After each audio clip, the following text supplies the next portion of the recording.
Feeling sleepy? Lipton tea na para sa extra energy. Ang natural cafe na perfect pang start ng araw. Mag-Lipton tea na naman ako ha. Etong yellow label na international blend. Talagang rich taste ang aroma nito. Ayan.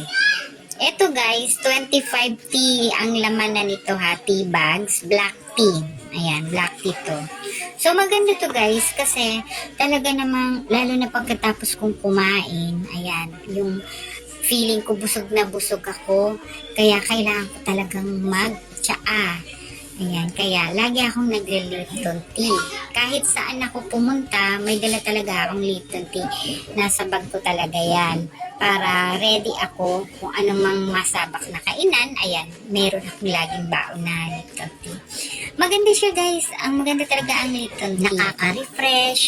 Tapos, ang Lipton tea kasi is may calming effect na pwedeng makatulong talaga mag-relax after a long day. Kaya guys, kung gusto niyong mag-chill lang, try niyo na ang Lipton tea.